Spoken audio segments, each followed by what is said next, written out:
सभी प्रिय विद्यार्थियों को ढेर सारा नमस्कार। मैं सेल मुकेश कुमार। जैसा कि आप ऑफिशियली नोटिफिकेशन देख पा रहे होंगे, यहाँ पे रीनीट 2026 वालों के लिए एक साथ डबल खुशखबरी रहने वाली है, क्योंकि एमसीसी ने आपका काउंसलिंग शेड्यूल तो जारी किया है, साथ में पूरा अपडेट भी पहले आपको बता दिया है कि कितना रिजर्वेशन आपको इस बार मिलेगा और कौन कौन विद्यार्थी काउंसलिंग में भाग ले सकते हैं और किसका सिलेक्शन यहाँ पे होने वाला है, कितना फीस आपका यहाँ पे लगने वाला है। तो यहाँ पे बड़ी खुशी की बात है। और कम अंकों पे आपका सिलेक्शन किस प्रकार से होगा, कौन सा डॉक्यूमेंट्स आपको अपलोड करना है ताकि कम अंकों पे गवर्नमेंट व एमसीसी आपको सीट दे सके। तो चलिए यहाँ पे देख लेते हैं। ये अपडेट आप देख सकते हो, नीट यूजी काउंसलिंग 2026, एनएमसी ने नीट यूजी काउंसलिंग का शेड्यूल यहाँ पे जारी किया है। एमसीसी आप मान सकते हो एक ही बात है, ठीक है। इस बार सीट अपग्रेडेशन करने और छोड़ने के नियम बदल चुके हैं। क्या नियमों में बदलाव हुआ है अभी मैं आपको दिखा दूंगा। पूरा चार्ट आ चुका है, चार्ट को भी समझा दूंगा आपकी भाषा में, ठीक है। और यहाँ पे आप देख सकते हो, सीट अपग्रेड करने के लिए या छोड़ने के लिए जो पहले आपको पता है कि कॉलेज जाना होता था व्यक्तिगत तौर पे, अब आपको नहीं जाना होगा। तो ये राहत सरकार ने, एमसीसी ने आपको दी है। तो यहाँ पे आप देख सकते हो, नीट यूजी 2026 काउंसलिंग के पहले राउंड का ऑनलाइन रजिस्ट्रेशन 5 अगस्त 2026 से शुरू होने वाला है, ठीक है। पंजीकरण पहले राउंड का, और एनएमसी ने इसके लिए शेड्यूल जारी कर दिया है। साथ ही इस बार सीट नियमों में बदलाव किया है। अगर आपने भी इस साल सीट परीक्षा क्लियर कर ली है तो काउंसलिंग में भाग ले सकते हो, लेकिन काउंसलिंग आपको संभल के कराना होगा, क्योंकि अगर आपने थोड़ी सी भी लापरवाही की तो 10,000 से लेकर 2 लाख तक नुकसान आपका हो सकता है, थोड़ी सी लापरवाही की वजह से। क्योंकि आपका सिक्योरिटी डिपॉजिट इतना ही जमा होता है यहाँ पे। जी हाँ, बिल्कुल आपने सही सुना। जनरल ओबीसी में अगर आप आते हो ना, तो 10,000 आपको देना होगा सिक्योरिटी डिपॉजिट, काउंसलिंग करवाने का सिक्योरिटी। अगर आप एससी एसटी में आते हो तो 5,000 आपको सिक्योरिटी डिपॉजिट देना होगा। गवर्नमेंट कॉलेज का मैं आपको बता रहा हूँ, ये गवर्नमेंट कॉलेज का सिक्योरिटी डिपॉजिट है। प्राइवेट का 2 लाख रुपए है। कितना? 2 लाख रुपया सिक्योरिटी डिपॉजिट। थोड़ी सी लापरवाही की, 2 लाख गए आपके। इसीलिए मैं आपको समझा रहा हूं पहले, ताकि आपका पैसा यहाँ पे बच सके। 10,000 से लेके 2 लाख रुपया, ठीक है। और आपका पंजीकरण का फीस अलग है। तो यहाँ पे आप देख सकते हो। साथ ही इस बार सीट नियमों में बदलाव हुआ है। तो ये जो नियम बदले हैं ये आपको पहले पता होना चाहिए, ताकि आपका पैसा बच सके, सीट बच सके। काफ़ी कॉम्प्लिकेटेड होती है। काउंसलिंग का नाम सुन के विद्यार्थी घबरा जाते हैं कि क्या करे क्या नहीं करे, काउंसलिंग करवाए भी सही नहीं करवाए, हमारा जो स्कोर है क्या पता उसमें मिलेगा कि नहीं मिलेगा, कौन सा कॉलेज मिलेगा। तो इस समस्या का समाधान है, जो हमारे हेल्पलाइन नंबर है, इन पे आप व्हाट्सअप कर सकते हो। तो हम आपको बता पाएंगे कि आपको काउंसलिंग करवाना चाहिए या नहीं करवाना चाहिए, और किस प्रकार संभल के करवाना चाहिए, कौन से कोर्स के लिए आपको करवाना चाहिए। ये सारा अपडेट दिए गए नंबरों पे हम आपको बता देंगे। बस आपको एक बार व्हाट्सअप करना है और आपकी जो भी समस्या है वो बतानी है ना। तो हम आपको बता पाएंगे और हम आपकी मदद कर पाएंगे, ताकि आपका पैसा और सीट दोनों बच सके। ये हमारा पर्पज है। अगला यहाँ पे आप देख सकते हो, इन्होंने क्या क्या बोला है। नीट काउंसलिंग का पूरा शेड्यूल यहाँ पे आ चुका है, अभी मैं आपको दिखा दूंगा। यहाँ पे आप देख सकते हो, आपका पंजीकरण 5 अगस्त से लेके होगा 12 अगस्त, ठीक है। 5 अगस्त से 12 अगस्त। चॉइस फिलिंग और चॉइस लॉकिंग। तो चॉइस फिलिंग आप यहाँ पे देख सकते हो, 6 अगस्त से 13 अगस्त यहाँ पे दिखा रखा है, ठीक है। सीट अलॉटमेंट रिजल्ट आप यहाँ पे देख सकते हो, 17 अगस्त को होगा। और कॉलेज में रिपोर्टिंग आप यहाँ पे देख सकते हो, 18 से 22 का दिखा रखा है। जो कॉलेज आपको मिलेगा, मेडिकल कॉलेज जो आपको मिलेगा, जो आपका ड्रीम है। नीट काउंसलिंग किन नियमों में हुआ है बदलाव, तो ये भी अच्छी बात है। नीट यूजी 2026 काउंसलिंग को लेकर मेडिकल काउंसलिंग कमेटी एमसीसी ने कहीं बदलाव किए हैं। एमबीबीएस और बीडीएस कोर्स में एडमिशन लेने वालों के लिए इन बदलावों के बारे में जानना जरूरी है। क्या? बहुत ही ज्यादा जरूरी है, यूं मान के चलो। अगर ये बदलाव आपने नहीं देखा तो आपका 10,000 गया और 2 लाख गया। तो ये बदलाव आपको पहले पता होना चाहिए। सीट अपग्रेड करने या कराने या छोड़ने की व्यवस्था अब ऑनलाइन हो गई है। अब आपको कॉलेज जाने की जरूरत नहीं है। इससे आपका पैसा भी बचेगा और समय भी बचेगा।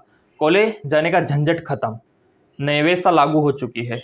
अब देखो यहाँ पे एक शेड्यूल यहाँ पे जारी किया है एमसीसी और एनएमसी ने मिलकर, ठीक है। ये देखो आप, ये पूरा सिस्टम बदल दिया यहाँ पे।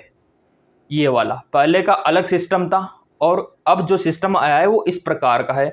अब विद्यार्थी इसको समझ नहीं पा रहा, सर ये क्या है, ये फ्रीज होने का मतलब क्या है, फ्लोट होने का मतलब क्या है। ये पहली बार सुना है विद्यार्थी ने, सर फ्रीज का मतलब क्या है और फ्लोट का मतलब क्या है। तो वो भी मैं आपको समझा दूंगा कि किस प्रकार एमसीसी आपको फ्रीज कर सकता है और फ्लोट कर सकता है। और इस बार देखो किस प्रकार आपका काउंसलिंग होगा, ऐसे ऐसे करके। अब विद्यार्थी को तो समझ में नहीं आ रहा है चार्ट कि किस प्रकार सिस्टम है इस बार, ये एरो क्या है, इधर तिरछा क्यों है, अभी समझा दूंगा बहुत ही सिंपल भाषा में, ठीक है। और यहाँ पे भी फ्रीज का सिस्टम है, ठीक है। अगर आप देखोगे तो यहाँ पे भी इस प्रकार का सिस्टम आ गया, मतलब काफी कॉम्प्लिकेटेड प्रोसेस हो चुकी है। यहाँ पे भी फ्लोट का दे रखा है, तो विद्यार्थी समझ नहीं पा रहा फ्लोट का मतलब क्या है। अभी समझा देता हूँ कि फ्लोट का मतलब क्या है, इस सिस्टम का मतलब क्या है, काउंसलिंग कैसे होगा, क्यों होगा। तो यहाँ पे इसका मतलब समझो पहले तो आप, इसका मतलब समझना बेहद ज़्यादा ज़रूरी है। कितना पैसा लगेगा वो भी मैं आपको दिखाऊंगा अभी कि कितना पैसा आपका लगेगा। अब यहाँ पे देखो किन सीटों के लिए होगी काउंसलिंग, वो सारा दिखा रखा है यहाँ पे।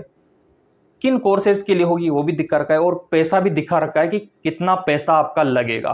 तो पैसों का भी जिक्र यहाँ पे करेंगे, क्योंकि विद्यार्थी को पहले पता होना चाहिए पैसों के बारे में, तभी वो व्यवस्था करेगा, है ना। तो ये फ्रीज का मतलब समझ लो।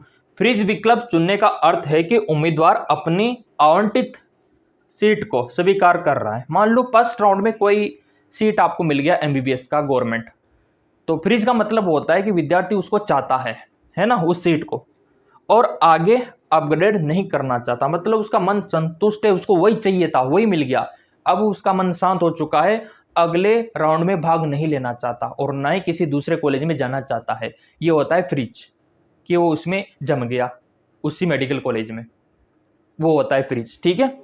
और आगे अपग्रेड नहीं चाहता, ये विकल्प चुनने वालों को संबंधित संस्था में जाकर दस्तावेज जमा कराना होता है, 10वीं 12वीं का मार्कशीट और आपका जाति मूल, और आपका यहाँ पे जितने भी दस्तावेज है, आपका डीडी हो गया, आपका टीसी हो गया, सब जमा हो जाता है, ठीक है।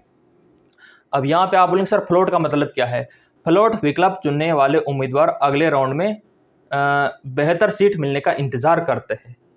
उनको उम्मीद होती है कि इस बार फर्स्ट राउंड में अच्छा कॉलेज नहीं मिला, क्या पता सेकंड राउंड में मिल जाए, तो वो फ्लोट वाला ऑप्शन होता है कि उसको पहले तो मिल चुका है लेकिन उम्मीद है कि अच्छा कॉलेज मिलेगा सेकंड थर्ड राउंड में, ये होता है फ्लोट। समझ में आ गया, फ्रीज और फ्लोट का मतलब ये होता है। अब फीस वगैरह दिखा देता हूँ कितना पैसा आपका लगेगा। तो यहाँ पे देखो आप लोग, गवर्नमेंट का देखो, ये गवर्नमेंट का फीस है, ये जो आप देख रहे हो ना गवर्नमेंट का फीस है। और एम्स हो गया, जिपमर हो गया, आपके राज्य का, आपके जिले का मेडिकल कॉलेज हो गया, उसका भी फीस यही है। तो कितना फीस है सामान्य वर्ग वालों के लिए और ईडब्ल्यूएस वालों के लिए कितना पैसा है। 1000 रुपया आपका रजिस्ट्रेशन पैसा और 10,000 रुपया आपका सिक्योरिटी डिपॉजिट, ठीक। और यहाँ पे SC/ST वालों का, ओबीसी और पीडब्ल्यूडी का 500 रुपया आपका रजिस्ट्रेशन फीस और 5,000 आपका सिक्योरिटी डिपॉजिट। काउंसलिंग करवाने के लिए ये पैसा आपको देना होगा किसको, एमसीसी को, एनएमसी को, ताकि आपका काउंसलिंग वो कर सके और बता सके कि कौन सा कॉलेज आपको मिलेगा। अगर आपके पास में इतना पैसा नहीं है, 10,000 का बंदोबस्त नहीं है, तो फिर हमारे जो नंबर है उन पे व्हाट्सअप करके के भी एक बार कंफर्मेशन करा सकते हो कि कौन सा कॉलेज आपको मिलेगा। क्योंकि इधर अगर आपको कॉलेज नहीं मिला ना, थोड़ी सी भी लापरवाही की तो ये पैसा आपका जब्त हो सकता है, अगर आपने सिस्टम को फॉलो नहीं किया। अगर किया तो बच सकता है पैसा, वो वाली बात है।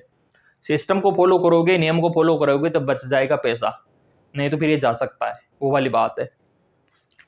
अगर आपने फॉलो कर रखा है चैनल तो डरने की कोई बात नहीं, मैं आपके साथ हूँ। अगला, ये तो गवर्नमेंट का फीस है, और टॉप लेवल के एम्स वगैरह ना जिनका फीस है, ये तो देना ही होगा आपको फीस, सिंपल सी बात है, सभी को देना होगा। अगला प्राइवेट का देखो, डीम्ड का 5,000 रुपया रजिस्ट्रेशन फीस, नॉन रिफंडेबल है ये प्राइवेट का, सभी के लिए, ठीक है। नॉन रिफंडेबल मतलब ये तो रिफंड ही नहीं होगा, तो देना ही देना है प्राइवेट का तो। और 2 लाख रुपया ये आपका रिफंडेबल है प्राइवेट मेडिकल कॉलेजों का। मान लो आप प्राइवेट मेडिकल कॉलेज के लिए काउंसलिंग करवाते हो लेकिन आपको कॉलेज अलॉट नहीं होता, तो ये पैसा वापस आपको मिल जाएगा 2 लाख रुपया वो वाली बात है। अगर मिल गया आपने ज्वाइन नहीं किया तो फिर गया पैसा। ये सिस्टम रहता है प्राइवेट का। यदि उम्मीदवार राउंड 2 या उसके बाद सीट मिलने के बावजूद प्रवेश नहीं लेता है तो सिक्योरिटी डिपॉजिट जब्त किया जा सकता है। साफ लिखा हुआ है, यहाँ पे देख लो आप लोग, चिल्ला चिल्ला के पहले बोल रखा है।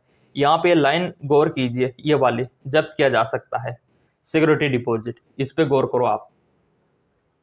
तो जो विद्यार्थी पूरा वीडियो देखता है ना, नॉलेज उसकी बढ़ती है।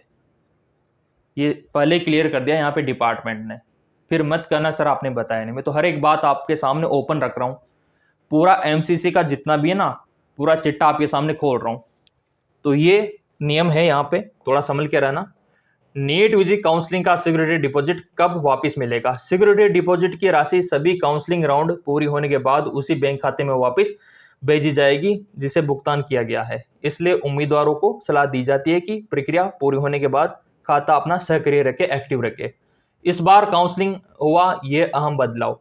इस वर्ष एमसीसी ने काउंसलिंग प्रक्रिया को आसान बनाने के लिए फ्रीज और फ्लोट विकल्प लागू किया है। ठीक है, तो फ्रीज का मतलब समझा दिया मैंने, फ्लोट का मतलब समझा दिया। आरक्षण का नियम लागू है। ऑल इंडिया कोटा एम्स और केंद्रीय संस्थान में केंद्र सरकार की आरक्षण नीति लागू होगी। एससी वालों के लिए 15%, एसटी वालों के लिए 7.5% और ओबीसी वालों के लिए 27% और ईडब्ल्यूएस वालों के लिए 10% और पीडब्ल्यूडी वालों के लिए 5%। लेकिन कब? जब आपके पास में वैलिड सर्टिफिकेट होगा, कास्ट का सर्टिफिकेट। तभी मैंने आपसे पहले बोला था कि कास्ट का सर्टिफिकेट अप्लाई करना, पहले बना लो आप कास्ट का सर्टिफिकेट। अगर आप एम्स में जिपमर में जाना चाहते हो तो सेंट्रल लेवल का चलेगा आपका कास्ट का सर्टिफिकेट। अगर आप अपने ही राज्य में जो मेडिकल कॉलेज है सरकारी उसमें जाना चाहते हो तो स्टेट का भी चल जाएगा, अपने राज्य का भी चल जाएगा, कोई दिक्कत वाली बात ही नहीं है। तो वो वाली बात है। इतना सा क्लियर हो गया। तो यही होता है वो तरीका कम अंकों पे सिलेक्शन पाने का। जिन विद्यार्थियों के कम अंक होते हैं उनके पास ये सर्टिफिकेट होता है तो वो सरकार से रिजर्वेशन लेके सरकारी कॉलेज में चला जाता है। अगला, एनआरआई, पीडब्ल्यूडी और ओसीआई उम्मीदवारों के लिए नियम। डीम्ड विश्वविद्यालय में 15% सीटें एनआरआई उम्मीदवारों के लिए आरक्षित रहेगी। इसके लिए निर्धारित रिश्तेदार और प्रयोजन संबंधी दस्तावेज देना अनिवार्य है। ठीक है, पीडब्ल्यूडी उम्मीदवारों को निर्धारित मेडिकल असेसमेंट बोर्ड से इन एलिजिबिलिटी सर्टिफिकेट प्राप्त करना होगा। एलिजिबिलिटी सर्टिफिकेट प्राप्त करना होगा। ठीक है, हाँ, जो विकलांग है ना उनको यूडीआईडी बनाना है, सिंपल सी बात है। और एनआरआई वाले को एनआरआई, तभी जाके आप मान्य होंगे। तो इतना सा बदलाव यहाँ पे हुआ है, अच्छी बात है। और बाकी वो सिस्टम जो है उसका ध्यान रखना फ्रीज फ्लोट का, और जिस कॉलेज में आप जाना चाहो वही चूज करना, नहीं तो आपका सिक्योरिटी डिपॉजिट जा सकता है। तो वो वाली बात है। तो अगर हमसे काउंसलिंग करवाना चाहते हो, दिए गए नंबरों पे आप व्हाट्सअप कर सकते हो, ताकि आपका पैसा भी बचे, समय भी बचे, आपका सीट भी बचे, है ना। शेड्यूल मैंने आपको दिखा दिया, पूरा टाइम टेबल आपको दिखा दिया कि 5 से आपका शुरू हो जाएगा। बाकी यहाँ पे भी आप देख सकते हो, ये एमसीसी ने जारी किया है, पूरा शेड्यूल यहाँ पे जारी किया है। तो थोड़ा सा इसका ध्यान रखना। ये देखो आप, फर्स्ट काउंसलिंग 5 अगस्त से 12 अगस्त, ठीक है। और सीट अलॉटमेंट का पूरा यहाँ पे दिखा रखा है, तो मैं आपको टेलीग्राम पे दे दूंगा, कोई दिक्कत वाली बात ही नहीं है ना। इसमें कोई दोहराई वाली बात नहीं है। टेलीग्राम पे पीडीएफ आपको मिल जाएगा। और ये आप देख सकते हो पूरा सिस्टम इस प्रकार से रहने वाला है इस बार काउंसलिंग का। पंजीकरण सही से करना, जो आपका रिजल्ट है उसे भी आप कर सकते हो। और ये आपका थर्ड राउंड, उसके बाद यहाँ पे आप देख सकते हो स्टे राउंड इस प्रकार से रहने वाला है। इतना एक्सप्लेन करने के बावजूद भी कोई बात समझ ना आई हो, कमेंट करके आप बता सकते हो। काउंसलिंग हमसे करवाना है तो दिए गए नंबरों पे आप व्हाट्सअप कर सकते हो।